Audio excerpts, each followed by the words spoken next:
в укреплении дружбы народов особую роль, на мой взгляд, играет творческая интеллигенция. В школьные годы, мне кажется, я очень многие произведения Бабича, Даута Юлтыя читал на русском языке. С удовольствием, с интересом читал. Для юношеского возраста, видимо, это как раз те произведения. И вот как они звучат на чувашском языке, я, как и вы, услышу в первый раз. И поможет в этом переводчик Николай Леонтьев. Пожалуйста, Николай Леонтьевич. Я тоже, как и вы, Иван Григорьевич, раньше читал Бабича только на русском языке. Вот когда разговор начался о столетии замечательного башкирского поэта Шахзода Бабич, я непосредственно прикоснулся к оригиналу. И вот начал переводить не с русского текста, хотя мне башкирские товарищи помогали делать подсрочники на русский язык. Я одновременно делал по словарю, сам непосредственно не доходил до сути. И каждым стихотворением я делал открытие, открывал для себя нового Бабича. Я открывал для себя богатство башкирского языка. И нахожу очень много у нас общего с башкирским языком. Вот. Переводя, вот наталкиваешься на то или иное слово, и удивляешься, почему я это слово раньше не знал. Это же почти чувашское слово. И вот я прочту, как это звучит в стихотворении Бабича. Так. Камжан. Улых шинже, выдарымда, көгіртулже, шевлебе, сан жұттуна, вырларымда, кажар тарғасшын, уйық тел. Куда мал видеть, уйық щук, холғылық на шударым тет. Шутта эпхамда, теттем жух, шутма и зеттем хиведен. Вот два куплета стихотворения, такое емкое. Тут, значит, говорит о том, что он, Бабич, старался для того, чтобы нести людям свет. Вот. Он украл свет у Луны, а Луна позаимствовал. Да, позаимствовал. Украл, там что это есть. Ага, украл. Ага. И говорит, прости меня, что я украл. А Луна признается, ничего страшного, я тоже для того, чтобы светить, свет брал у Солнца. Вот такое интересное стихотворение.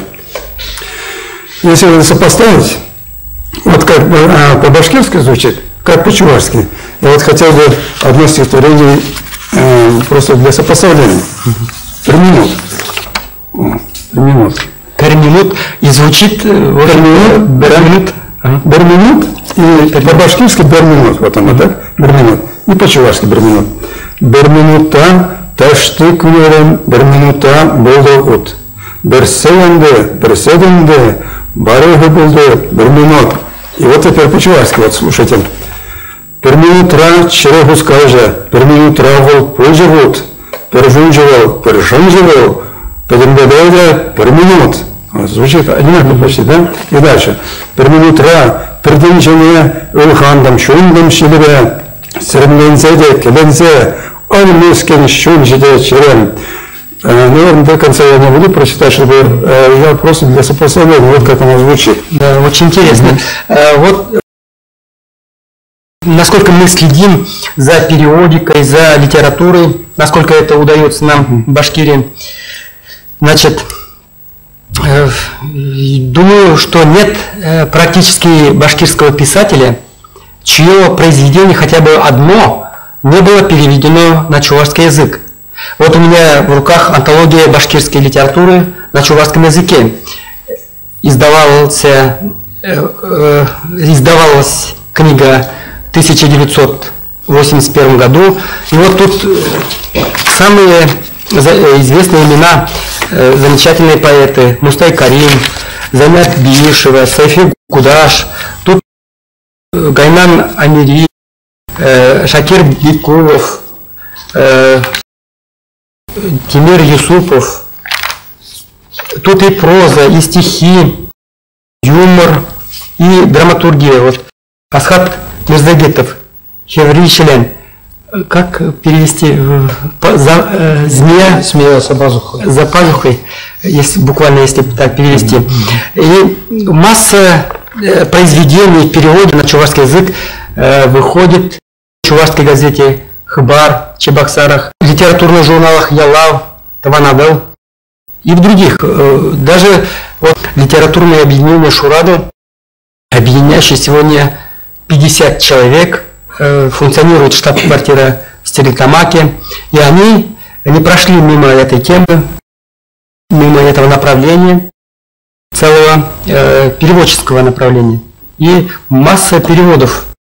И вот они выпустили недавно, в 90-м году, произведения начинающих писателей Башкортостана, чувашских писателей. И вот тут тоже есть раздел Дуслых, Туслых, Перенвай. Наша сила в дружбе.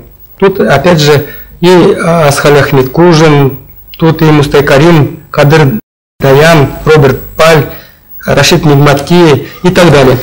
То есть переводы серьезно и очень основательно занимаются чувашские литераторы.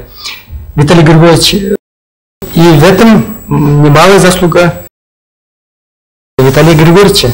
Вы что бы могли сказать? Эпир Чувашия Визем, Хирилин Саламаттар, Сирия Шаби Европомыша Панежно, Телей, Сылых, Узыкпулдарлых Сунаттар, Телейли булар, Маттор булар, Астар булар. Насчет переводов. Я писатель послевоенного поколения. Сказать, у нас мы пришли, сами начали переводить, было бы неточным, так как активные переводы с башкирского у нас начались еще 20-е и 30-е годы. Мы читали переводы нашего Якова Ухсая, Хузангая, Стихвана Шавлета, народные поэты, переводы с башкирского. И мы читали в народном языке стихи Рашида Нигмати, Мажита Кафури, Кадыра Таяна. Вот если в настоящее время современный читатель, иногда чувашский читатель, который это в Чебоксарах или на территории Чувашии, считает своими писателями, почти своими писателями Мустафа Карима. Почему? Потому что мы это Мустафа Карима, его пьесы смотрели почти 10 лет подряд это на чувашском языке. И проблемы те же интересные. Или есть у нас хороший переводчик чувашского, он при нашей помощи и при своем старании выучил наш язык. Это Асхаль Ахмед Кужин. Мы его много печатаем, публикуем, и он нас много пропагандирует. Вот. Чувашский писатель. Да, чувашские писатели говорят, только имя и фамилия как-то почти непривычные. У нас таким же писателем очень популярным является юмор вообще, ходовая литература, Марсель Салимов. И он в Капкане ежегодно, по крайней мере, 5-6 раз, это самое маленькое количество печатаем. Как минимум. Я сам, как переводчик, начал в 1965 году впервые. Когда, значит, на башкирском языке меня при помощи подсрочного перевода через Александра Савельева САС, который сейчас в Аргозинской районе, стихотворение Салавату Рашида Нигмати. Вот это у меня первый перевод, это в 1965 году. С тех пор я переводил очень много стихов, рассказов с башкирского, повестей. И в настоящее время занимаюсь над переводами. В настоящее время моим основным переводом является перевод стихов Шейхзады Бабича. Это очень интересный великий поэт. Просто вот словом талант это как-то чуть-чуть унижает. Это он великий талант. Вот. И постоянно с собой в кармане ношу еще одного поэта, сборник одного поэта Рашида Назарова. К сожалению, наши чувашские читатели его пока хорошо не знают. Но этот Рашид Назаров это не менее велик. Тут, если башкирские чуваши, башкиры сами, наверное, так считают, мы тоже так считаем. В настоящее время везде, значит, издания наши в материальном смысле находятся в таком-то положении, но не менее интересным мы считаем, несмотря на свои трудности, в первую очередь публиковать своих друзей башкир, их произведения. Почему? Потому что Башкортостан является родиной наших классиков Якова Усая и Константина Иванова. Мы ежегодно по несколько раз приезжаем в Башкортостан большими группами. Виталий Григорьевич, спасибо большое за информацию. Вот, действительно, дружба писателей, дружба народов, мне кажется, даже начинается с дружбы писателей. Их важна их позиция, их дела важны. Вот тут хорошую работу провели в этом направлении и Яков Усай, и Хузанга, и все. И хорошо, что вот нынешние писатели эту линию продолжают. Мы желаем в этом вам дальнейших успехов. Кстати, в этом году, уходящем году, исполнилось 60 лет, как была создана чувашская секция при Союзе писателей Башкортостана. К сожалению, в годы сталинской репрессии секция не смогла встать на ноги, работать хорошо. Но вот уже 6 лет у нас в Башкортостане работает плодотворно, весьма плодотворно, литературное объединение Шурадов. И Виталий Григорьевич Яныш, и Николай Леонтьевич Леонтьев, и члены, и основатели, и руководители этого литературного объединения.